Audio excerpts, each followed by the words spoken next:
aussi ñoom ñëpp daanaka fësal nañ li nga xam ne mooy Ousmane Sonko bi nga xam ne ñoom ñëpp jàpp nañ ne ndikki ëllëg bu neexee yàlla moo war a nekk li nga xam ne mooy le nouveau président de l'Assemblée nationale. mais boo ñëwaatee Diallo si li nga xam ne moom moo nekk nii wàllum précipitation bi nga xam ne maa ngi koy wax tout à l'heure te ñenn ñi si député jàpp ne Pastef en mode fast track la def ndax da nga am gis-gis si ñenn ñu jàpp ne Ousmane Sonko dañ ko war a yóbbaat Assemblée nationale peut-être pour protéger ko peut-être pour gën koo joxaat immunité xëy na peut-être président am na lu muy waaj ak yu mel noonu est-ce que da nga nekk ci phase boobu ñenn ñi nga xam ne tey jii ni perception boobu la ñu am ci Ousmane Sonko bi nga xam ne en fast track la fa war a delluwaat ci Assemblée nationale. waaw mais xam nga on parle de l'humilité ak yooyu mais Ousmane Sonko bu desoon nekk premier ministre ba tey ji on ne parlerait pas d'humilité. mais pour suivre un premier ministre yombewul noonu. bu nekkee c'est dans le cadre de ses fonctions il faudrait que nga yóbbu ko haute cour de justice or haute cour de justice mise en accusation bi Assemblée nationale lay jaar. foofu dafay jafe. bu nekkee ne c'est pour autre cause comme ni ñu koy faral di waxee autre cause yi tamit dafay jafe. di convoquer un premier ministre. il faut l'autorisation du président de la République mais bu nekkee loolu dafay jafe que ñu ne premier ministre de la République du Sénégal convoqué pour tel ça peut être compliqué léegi ñu ne immunité parlementaire la bëgg mais encore faudrait-il que ñox nu immunité parlementaire pour lan xam nga bu nekkoon dañoo enclenché ay poursuites contre Ousmane Sonko président Diomaye teggi ko mu bëgg a gaaw dellu Assemblée nationale. mën nañ ne immunité parlementaire la bëgg pour se protéger bu nekkoon immunité parlementaire rek la bëgg kese la bëgg. soxlawu mi nekk président Assemblée nationale dès lors qu'il est député il jouit de son immunité parlementaire. kon peut-être ñoom dañoo yëg ñun lu ñu yëgul peut-être ñoom dañoo yëg ñun lu ñu yëgul. bu nekkee ne dossier boobu noonu la gars yi di wax mooy dossier bi kii man liir naa Mor Mbaye Cissé mu bind ni que à l'état actuel xam nga am na ay rumeurs yu doon daw que téléphone waa ji nu jàpp. Ndiaga Seck nañ ko tudd rek. amul dara lu mu joxe. lu koy war a mën a lié si wàllu googu. ak premier ministre amul. Mor Mbaye Cissé moo ko bind. te doolu naa ko si dossier bi parce que booy ba tey moom mooy wax may gëm. kon tey su ma waxee damay gën a gëm. donc pour dire que gisuma ay éléments yu wone yu corroborer de probable poursuite contre le premier ministre gisuma ko. wala contre Ousmane Sonko tuukur gisuma ko. léegi su ma nee ba gis ko dinaa si am beneen jàngat. mais mën naa nangul opposant bu nekk mu am muy xalaat aussi. di am ay suspicion ak yooyu xam nga Ousmane moom yàgg nañ koo waxal ay dossiers même bi muy nekk opposant naan am na dossier nangam am na dossier nangam am na dossier nangam am na dossier nangam bon c'est vrai que noonu moom ascension politique am da koo yàgg ci woon ay dossier nangam mais ñëpp xam nañ ne bi mu ñëwee au pouvoir ak le président Diomaye bu nekkoon wutal ko dossier yomboon na dafay gën a jafe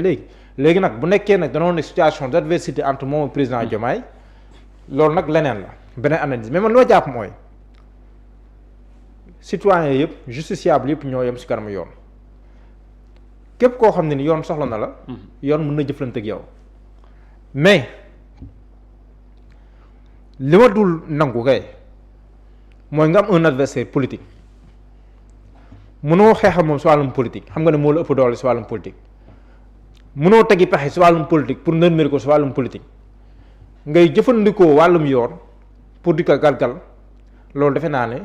modus operandi boobu war na say limite jàpp naa après 2024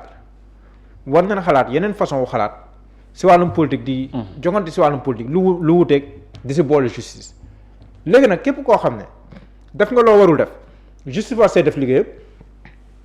mais na ko def mais soxlawuñu di instrumentaliser la justice pour di dire ay opposants pour di leen tere ñu bokk loolu parce que loolu ça a montré ses limites te gis neen lu mu joxe donc loolu je ne pense pas que ñu war a àgg foofu noonu man li ma gëm mooy Ousmane Sonko politiquement war na mën a jàkkaarloo moom politiquement jongante ak moom politiquement ba après lu leen sénégalais jox ñu jël mën nga am doole tey si wàllum politique il n'est pas dit que am nga doole tey si wàllum politique que ad vitam aeternam même doole boobu rek ngay am. président Abdoulaye Wade amoon na fi doole si wàllum politique Idriss Seck amoon na fi doole si wàllum politique. président Macky Sall amoon na fi doole si wàllum politique ba léegi sax am na lu mu am donc tey Ousmane Sonko la ñuy wax mais suba xamuñ la mooy xew mais nañ jogante si wàllum politique rek loolu nañ ko jàngee su ko mel ni président Abdoulaye Wade ak loo ko mënti waxal. président Abdoulaye Wade quand même fenn fi du fa àgg fenn fi du fa àgg parce que bu nekkoon loolu peut-être mënoon def ay pexe pour que Idriss Seck bañ a nekk candidat en 2007 parce que moom tamit c'était une réelle menace pour moom. deuxième la jëloon en 2007 pourtant Idriss Seck nekk na candidat bu am résultat yu mu am après nag politiquement sax posé na benn acte bon politiquement yàqal na Idriss Seck mais loolu acte politique la posé man dama jàpp ne noonu la ñu war a xeexee plutôt que di jéem voilà waxuma nag bu yoon topp kenn ku yoon war a topp na la yoon topp. mu ngi noonu ku yoon war a topp na la yoon topp donc d'ici en tout cas ci kanam tuuti annonce imminente du nouveau premier ministre comme ni ko senweb.com annoncé ñu fas yéene ànd ak yéen i tamit ngeen fas yéene rek topp ñu su ko defee daañu jàngat ak Mouhamadou Diallo par rapport ak ci yenn ponk yoo xam ne daañu ko waxtaanee lu jëm ci li nga xam ne moom moo di décret bi nga xam ne kon moo dàq Ousmane Sonko daanaka ndiki aljuma bi ñu génn loolee aussi war a tax Ousmane Sonko ndiki ëllëg ci talaata ji mu war a dellu assemblée nationale nga xam ne article bu règlement intérieur bu assemblée nationale moo ko permettre mu daal di koy amal gannaaw ba mu suspendre li nga xam ne moom moo nekk son mandat de député te loolu aussi mu ngi ko daal di amaloon gannaaw bi ko président de la république tabbee premier ministre mu daal di koy dugal sa assemblée nationale bu Sénégal booba tey nag ñuy xaarandi kan moo ko war a wuutu digganteeg vendredi ba ndiki tey ji ci altine ji ku ci nekk rek di jàpp ne daal kan moo ko war a doon par rapport ak yenn personnalités yi nga xam ne seen tour jot nañ ko daal di fësal muy différentes personnalités yi ku ci mel ni Makhtar Cissé bi nga xam ne wax nañ ko tout à l'heure Amadou Ba en tout cas ñeneen ñoo xam ne jàpp nañu ne à tout moment président de la république mën na leen a tab bu premier ministre waaye également ndax dañuy am benn premier ministre boo xam ne surprise lay war a doon maanaam koo xam ne foogeewuñ ko woon ma bëggoon jàll ñu taxawaat rek un tout petit peu ci li nga xam ne moom moo di premier ministre bi fi nekkoon mooy Ousmane Sonko di fàttali aussi bi mu ñëwee teg na plan de redressement économique et social muy presse bi nga xam ne ñoom dañ ko sànq na fàtte nañ Amadou Ba de sànq daa may tudd ma Amadou Ba de non tudd nga Amadou Ba Amadou Ba nouvelle responsabilité non dafa mel ni da nga ko junjoon rek mais xuusoo si style Amadou Ba mais Amadou Ba waaw li may ragal rek mooy xam nga moom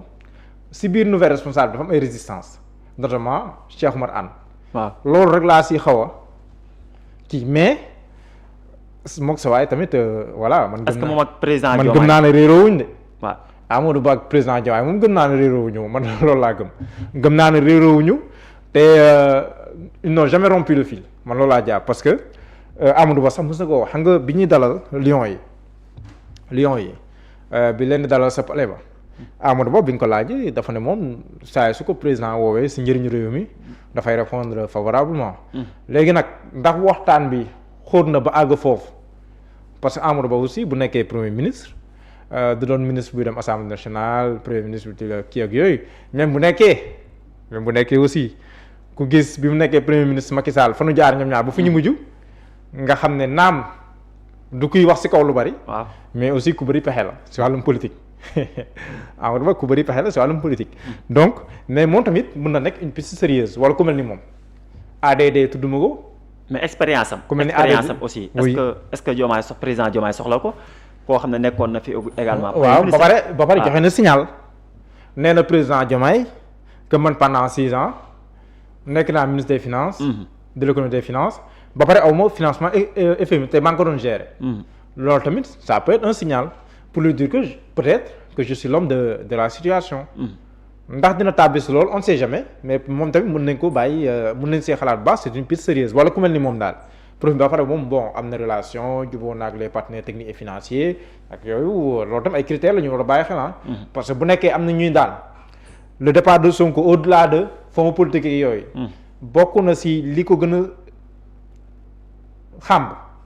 mooy les relations yi ñu tàmbaloon avec les partenaires techniques et financiers ak yooyu ak suñu yenn partenaires traditionnels yi bu nekkee cette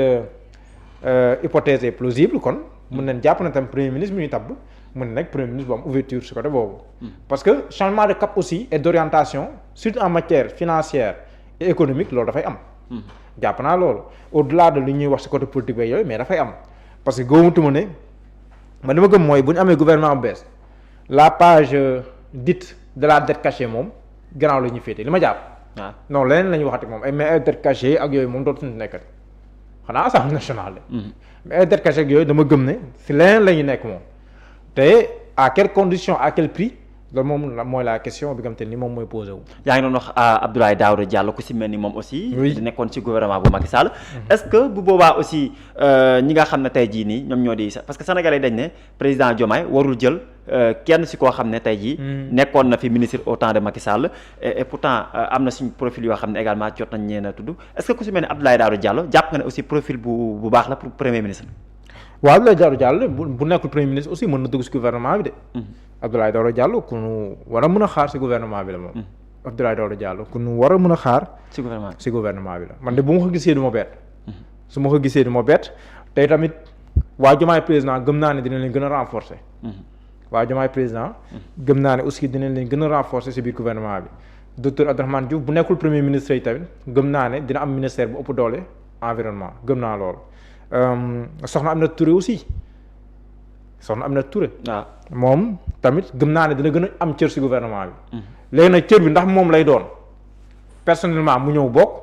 wala ndax ay nitam lay proposer président ñu boole leen ci gouvernement bi mais gëm naa ne moom dina am cër bu baax parce que côté politique bi aussi boo koy analyser mënoo ko occulter. gëm naa ne ce sera un gouvernement boo xam ne nii. de désonkorisation. et par ricochet après aussi dañuy désonkoriser l'administration à travers les DG yooyu ñoom ñëpp da leen désonkoriser ñu si bëri xam ne si siège éjectable la nekk dañuy toog rek di déglu président xaar décret bi mais ñu bëri xam ne moom bu gouvernement bees taxawee premier conseil des ministres deuxième conseil des ministres moom bu ñu rëccee bëri na donc ñooñu ñëpp xam nañ ko donc désonkorisation bi dafay dem waxuma ne te pastéfisation parce que mën na am aussi un ministre premier ministre Pastef il va composer aussi sur ñi nekk Pastef ba pare jox ko bopp ñooñu tam mën na leen renforcer ci gouvernement bi maanaam ñi nekk biir Pastef di revendiquer ne ñoom Pastef lañ bokk ba pare di ko jox ko bopp moom ñooñu tam mën na leen dooleel. ku mel ni Aldiouma Sow par exemple bu duggoon ci gouvernement bi Sow bu ma bett. wax ma day dugg nag mais man su ma ko gisoon ci gouvernement bi du ma bett. parce que aussi bul fàtte président déclaration bu mu defoon deux choses ci bëggoon ma ne côté politique bi benn su ma bëggee dàq Sonko dàq ñaareel ba Sonko ëpp ma légitimité biir Pastef donc ñam am Pastef dina leen dooleel si li ma jàpp si gouvernement bi dina leen dooleel si DG yi di ñëw parce que problème compte signé dootul amati maanaam bu defee premier ministre dina compte signé donc yooyu noonu yëpp aussi ay paramètres la yoo xam président dina gën a doole boobu en attendant nag ñuy àgg décembre gëm naa ne moom bu ñu àggee décembre moom c'est fort probable que mu dissoudre l'Assemblée nationale. C'est fort probable. À moins que voilà mais c'est fort probable. ñu fàttali aussi si jamono jooju président de la République moom jotoon na dalal ay anciens premiers ministres ak i tamit ministre de l'intérieur. gis nañ aussi Antoine Félix Abdoulaye Diome bi nga xam ne moom demoon na foofee sa palais am ñu jàpp jàlloo ko ne xëy na président Bassirou Diomaye Faye si wàllum administration. xaw see am expérience parce que musul yor ndombal tànk du député du ministre du maire parce que tout simplement dafa soxla expérience ñooñu nga xam ne woolu na leen parce que keroog bi ma woowee Antoine Diome Antoine am na lu mu jot wax ne waxtaan nañ lu jëm si li nga xam ne mooy wàllum sécurité est-ce que ñu mel noonu tey président soxlawul seen xam-xam soxlawul seen expérience bu fekkee ne tey kii nekkoon si wetam muy son premier ministre Ousmane Sonko daf ko daal di dàq mu soxla ñeneen ñoo xam ne dinañ ko mën a dimbali si ay relations internationales lu jëm également si wàllum sécurité wàllum koom-koom si jamono ji nga xam ne nee nañu daal Sénégal dafa am jafe-jafe koom-koom réew mi te ki ñu fi dàq tey dafa indoon programme mooy presse plan de redressement économique et social maa ngi koy junj tout à l'heure est-ce que tamit convocation ancien ministre de l'intérieur yooyu wala ministre premier ministre yi amul beneen atu boo xam ne da koy jox le président de la République ngir mu mën a quand même xam feneen foo xam ne dafay teg tànkam. non man li ma gëm mooy di nga par rapport ak consultation waaw yi président doon def nii ñi ko soxal dëggantaan bëriwul mais il fallait que ñu boole si ñeneen ñoo xam ne nii ñooy muuraale ñamu soxla si biir mais ña ko soxal dëggantaan gëm naa ne boo si wàññee ñeent bari na ñu ko soxal dëggantaan waaw soo si génnee Abdoulaye Daouda Diallo génnee si Amadou Ba ñeneen ña ngi siy teg dina néew loolu mais il fallait que mu am nu mu ko lay taalee parce que dialogue moom fu ko nit wootee président de la république fu mu ko wootee am na lu mu si jublu. président Macky Sall jamono yu woote dialogue yii c'était pour génne Khalifa Sall Karim Wade si jeu bi bii c'était pour dugalaat leen donc bii c'était pour génne Ousmane Sonko si jeu bi maanaam dialogue moom. fu ko président wootee am na lu mu si jublu président Diomaye bi dialogue bi mu mujjee def balaa bii c'était pour sa coalition après loolu feeñ na bii ni nag c'était pour un nouveau gouvernement mais il fallait que ñi mu soxla waxoon na ko sa annoncé na ko moom gisul problème entre opposant ak président ñuy mën a gis en plein jour loolu wax la mais il fallait formaliser ça parce que mënoo jékki-jékki rek yeewu ñu la recevoir na Amadou Ba par exemple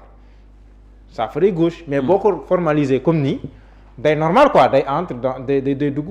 dans l'ordre normal des choses léegi nag loolu la mais moo tax ñenn si ñi boo leen gisee si gouvernement bi ñu mu consulter mais bu mu la bett léegi nag waxtaan moom am na solo waxtaan moom nit dina la wax loo xamutoon ak yooyu nga bàyyi wàlla xel leen ni ñàkkul ne am na mais je pense que fondamentalement l'objectif c'était au bout de ces discussions là après le 31 mai teg gouvernement bu bees léegi nag loolu son premier ministre xam teg ay mbir yoo xam ne nii xaw na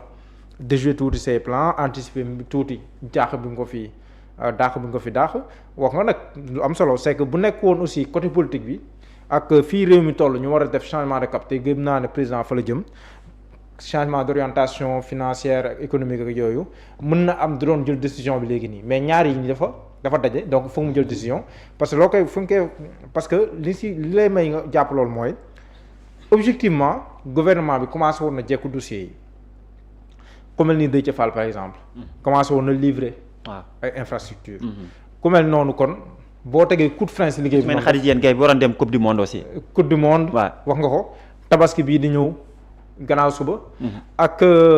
JOJ effectivement yi di ñëw donc maanaam te gouvernement bi mi ngi commencé woon jàpp loxo parce que bul fàtte ne gouvernement bu bees bi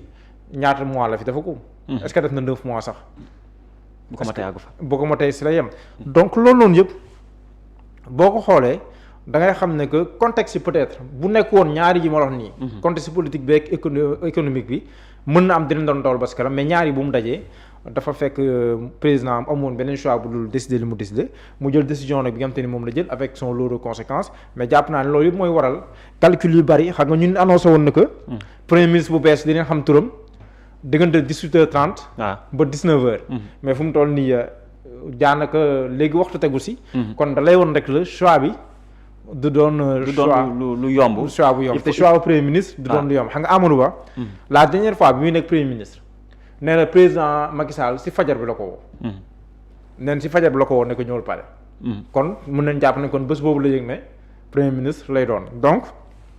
fu mu toll nii ñoo ngay déglu di bàyyi xel bu baax a baax lii xew pale en attendant yàggatul insha allah xam naa léegi ñu xam kam mooy nekk premier ministre de la République du Sénégal. mais boo ñëwaat aussi ci premier ministre bi ex premier ministre bi Ousmane Sonko maa ngi koy wax tout à l'heure entre programme et projet entre vision également et ambition ndax mën nga def jàngat ci 2 ans yi nga xam ne wala benn bilan boo xam ne moom nga jàpp ne soit ñenn ñi dañ koy juger un bilan positif wala bilan boo xam ne peut-être des na parce que lu bari loo xam ne ay dige la woon yoo xam ne def nañ ko ci mais bu fekkee am na ñu jot a entamé am na yoo xam ne toujours mu ngi en cours te premier ministre aussi junjoon na ne dina def li nga xam ne moom mooy di bilan à la primature. malheureusement. ce sera sans le bilan de Pastef. ndekete boobu xam nga pour dire que am na yenn signaux yoo xam ne nii après nga koy comprendre ndaxte bi premier ministre waxee loolu. man dama ne woon mais ban sens la am premier ministre def son bilan. pour man le bilan du premier ministre c'est celui du d'abord le bilan du premier ministre c'est la somme de tous les bilans de tous les ministères et cette somme de bilan là c'est celle du président de la République donc en gros il n'y a qu'un seul bilan et c'est celui du président de la République mais si contexte boobu le premier ministre bu la nee may rek bilan primature et ce sera le bilan Pastef s'il précise Pastef kon am na beneen bilan bu teg bu Pastef de deux aussi bu ko waxee nduru nag tàggatoo parce que booy jóge fenn ngay wax ne fii laa ko fekk fii laa ko indi mais yow yaa ngi def 2 ans ce plan de redressement bi daanaka mu ngi doogaa yaa ngi koy doog a démarrer. objectif yi nga si bëgg sax amagoo ko. atteindre ko mais looy bilan mais kon après ngay jàngat ne loolu yëpp mën nañ ko jëlee dans le cadre du tàggatoo institutionnel primatorial bu premier ministre Ousmane Sonko si diggante bi nag leneen am na si diggante bi leneen te bi nga annoncé loolu le bilan kañ la ko annoncé le 3 mai. waaw yàggul le dimanche 3 mai. parce que le président de la République dafa wax le 2 mai te moom dafa tàmm xam nga moom président bu dafa wax le 31 décembre le 31 décembre. wax si mbirum justice ak yooyu noonu ñëpp gis ne jubóo la gën a privilégié ak yooyu le 1er janvier mu dem Passy. waaw mu dem Passy. si commune bu Baye Niass waaw. waaw kay maire Baye Niass. mu ne man poste tënku ma maanaam président le 31 décembre le 1er janvier mu dem Passy ne man poste tënku ma ba pare tontu jël le contre-pied du président de la République. surtout à propos de la reddition des comptes yu demee noonu am na ay occasions yu bari yoo xam am na mais bii tamit le 2 mai président génn wax mu ne ko le 3 mën dinaa def sama bilan donc loolu yëpp dafa war ne woon benn genre dualité boo xam ne nii exécutif bi ñaari tànk la doon taxee waaye ñaari tànk yi kii bu jëmee ndeyjoor kii jëm càmmoñ bokk ci woon gis-gis loolu dalay won ne que ànd bi tolloon na foo xam ne ni quand même mënatul woon sori. léegi nag ce bilan là ndekete tàggatoo la woon même démb barke démb bi mu demee assemblée nationale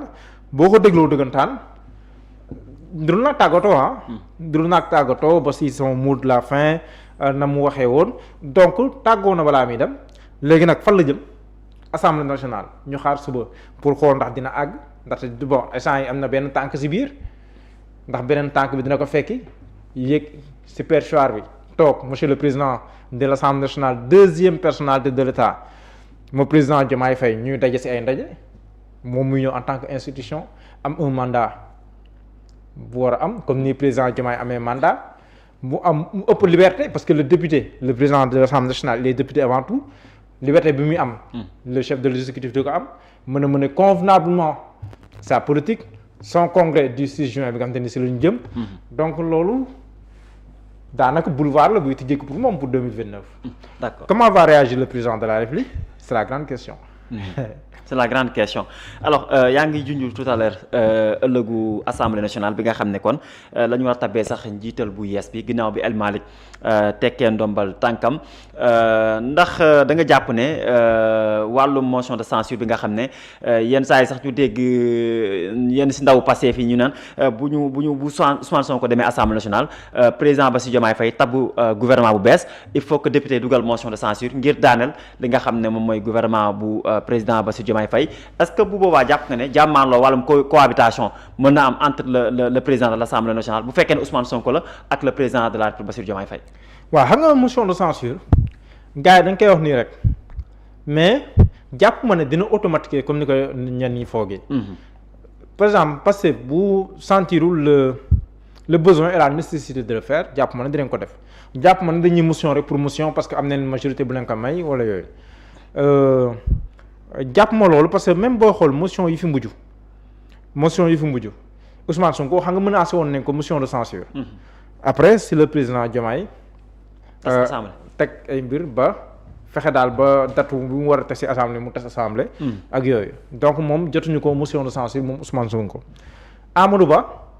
bi muy nekk premier ministre waaye Yewwi Askan Wi à l'époque bëggoon nañ ko motion de censure mais boobu ça n'avait pas abouti réussir woon Abdoul Mbaye moom itam dañ koy fàtte. bi muy nekk premier ministre waa PDS bëggoon nañ ko def motion de censure di ko dur baaraam si mbirum ay Hissène Habré ak jamono yi muy nekk DG de banque ak yooyu mais boobu tamit jàllutoon motion de censure bu jàll sama souvenir fii bon peut-être benn la ma jox muy bu président Mamadou Dia. mi ngi koy motion de censure bu journée bu en décembre 62 muy boo koy lire ci téere yi une journée très tendue ba nga xam ne ni sa motion bi defe naa kenn voté wu ko woon assemblée nationale ñu ngi ko voté woon Kër Lamine Gueye muy mujjee nekk la maison de l'avocat donc loolu dalay won ne motion de censure mën ko sax yenn saa yi du tax nga def ko néew mën a du am mais jàpp ma ne comme ni ko nit ñi foogee que premier ministre bu président Diomaye mënta indi. bu ñëwee assemblée prip motion de censure jàpp ma lool mais bu ñu demee ne ba gis ne que am na ay orientation yoo xam ni gouvernement bi jël na ko yu wuteeg ñoom seen gis-gis bi ñu war a doxalee ñoom en ce moment là mën nañ xaar ay motion de censure mais jàpp ma ne dina nekk lu automatique loo xam ne nii quel que soit premier ministre bii ñëw. réponse politique mën naa am parce que Ousmane Sonko ni ñu ko dàqee aussi am ñu jàpp ne pour des questions politiques la parce que dafa taxaw ci assemblée am nu mu waxee arrangé wul président bi président bi dàq ko est-ce que lu dàqul Ousmane Sonko ci poste primature dina bàyyi également gouvernement président ba ci Diomaye boo xam ne da koy teg. non ku xam nag Ousmane Sonko ni muy politique xam ne du doxee noonu maanaam comme émotion. di wékk na ma ko damay wékk ci saa si yenn saa yi quand même mu dawal stratégie te je pense que fii stratégie la gën a soxla moom Ousmane Sonko comme ni mu ko doxalee boo xoolee da nga ko jëlee assemblée nationale le vendredi nañ ko jëlee assemblée nationale samedi dimanche ñu yëg ne que dafay dellu assemblée maanaam vendredi lañ ko dàq ci gouvernement dimanche ñu yëg ne dafay ñëwaat ci assemblée nationale ak ni ñu ko ñëwee maanaam ni mu gaawee déjà on ne parle pas seulement de sa réintégration mais on parle de sa probable élection en tant que président de l'Assemblée nationale. Donc moom tamit mi ngi teg ay stratégie je pense que jamono ji stratégie moo war a jël le dessus sur l'émotion le ressenti ak yooyu et je pense que foofu noonu la ñu jëm man jàpp ma ne comme ni ko nit ñi foogee moom quel que soit président ku mu mënti tànn premier ministre quel que soit gouvernement bu mu mënti indi bu demee Assemblée nationale pris motion de censure jàppee ma ko noonu jàpp naa ne calcul yooyu noonu dinañ ko def de part et d'autre ba nga xam ne dinañ mën a am ay gouvernement yoo xam ne ni dinañ mën a asseoir benn stabilité buy tax ñu mën a gouverner convenablement. alors da nga jàpp ne bu fekkee ëllëg tabb nañ Ousmane Sonko président assemblée nationale ban xeetu président assemblée nationale nga nar a gis parce que Ousmane Sonko min na assemblée bu ñu fàttali élection législative 2017 duggoon na assemblée à plus force. bi mu demee moom kese am na fa mën nañu wax ne am na fa expérience. en même temps mu nekkaat député bu 15e législature bu ëllëgee bu nekkee président assemblée nationale ndax da nga jàpp ne mën na def différence wala mieux que président assemblée nationale yi nga xam ne jot nañ fi jaar boo jëlee ci génération 2000 wala jàpp 2010 dem kaw. waaw xam nga li nga fàttali dafa am solo xam nga Ousmane Sonko da nga ko radié de la fonction publique en 2016. waaw 2017 mu dem assemblée nationale. bi yoon en 2026 ñu dàq ko ci primature. mu delluwaat assemblée mu nar a delluwaat assemblée nationale. mais bi bu demee bu àggee du nekk député simple. ba plus fort reste la woon bi il a 130 députés à l'Assemblée nationale.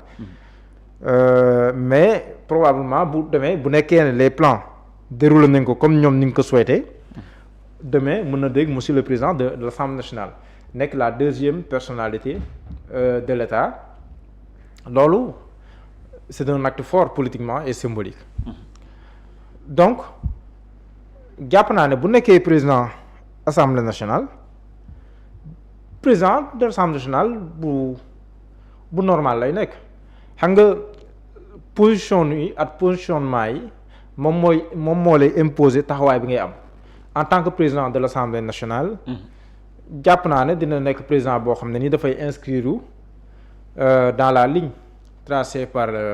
El Malick Ndiaye parce que am na liggéey bu am solo boo xam ne ni defoon na ko fa léegi nag politiquement moom il va continuer à mener sa politique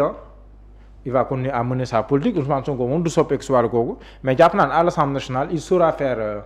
la part des choses comme ni mu doon waxee député yi ne leen bu leen nekk député parce que bu leen nekk député Ousmane Sonko nekk leen député du peuple sénégalais jàpp naa ne moom dina nekk le président de l'Assemblée nationale sénégalaise nekk au-dessus de la mêlée ba nekk si ay parparloo ak yooyu mais bu nekkee il va recevoir des attaques bu nekkee président de l'Assemblée nationale les attaques de Abdou Mbow de l'opposition ak yooyu bu nekkee ne nekk na président de l'Assemblée nationale moom chaque jour moom dinañ ko fàttali ne ko yow ni nga fi toogee jaaru yoon Sall Pape Djibril Fall ñi nga xam ne musuñ koo may dara ci assemblée dinañ ko ne yow ni nga fi toogee jaaru yoon ñoom tax fi cooy ñoom ñëpp dinañ ñëw ne ko yow ni nga fi toogee jaaru yoon forcing moo la fi teg donc loolu c'est normal mais je pense que dina ko mën a gérer en tant que président de l'Assemblée nationale parce que am na jaar-jaar boo xam ne ni aussi dund na si loo xam ne ni jàpp ma ne attaque mënati na ko ébranler wala mu koy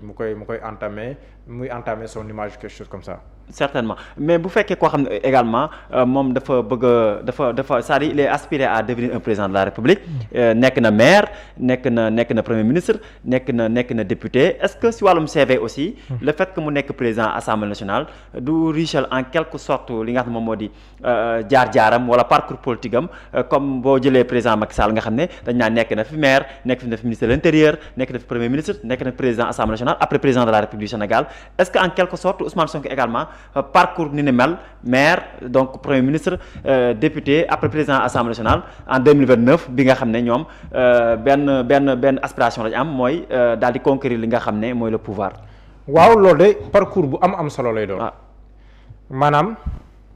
xam nga Ousmane Sonko déjà son parcours dans l'opposition daf koo préparé. mais yemul foofu mu nekk premier ministre pendant 2 ans daf koy gën a tàggat nekkoon na député loolu daf koy tàggat kon parcours homme d'état boo xam ne ni dafay jóge ci suuf di ko xeex ba arrivé au sommet loolu noonu moom mooy jaar-jaaru le président Ousmane Sonko. boo ko doon comparé ak nit jamono ji ci jaar-jaar peut-être di nga wax ne que président Abdoulaye Wade. mais mu nekkee ñoom ñaar bokkuñu trajectoire parce que président Abdoulaye musul nekk maire par exemple. mais moom nekk na maire Ziguinchor nekk na député comparé moo leen ñoom ñaar ku nekk sa jaar-jaar président Abdoulaye 26 ans d'opposition d'ailleurs ñu ngi koy waaj a màggal téeméeri atam yàlla na gën a gudd fan et tout. mais booy xool parcours boobu ak ñoom seen combat bi dans l'opposition mën nga leen a xaw a méngal mais Ousmane Sonko c'est un peu différent il a été maire député premier ministre ba pare ñu dem ci présidentielle mu joxoñ nit mu falu c'est ça aussi la réalité. mu joxoñ président Bassirou Diomaye Faye mu falu muy lu musul am ñu fal nit au premier tour alternance mu nekk la 3e alternance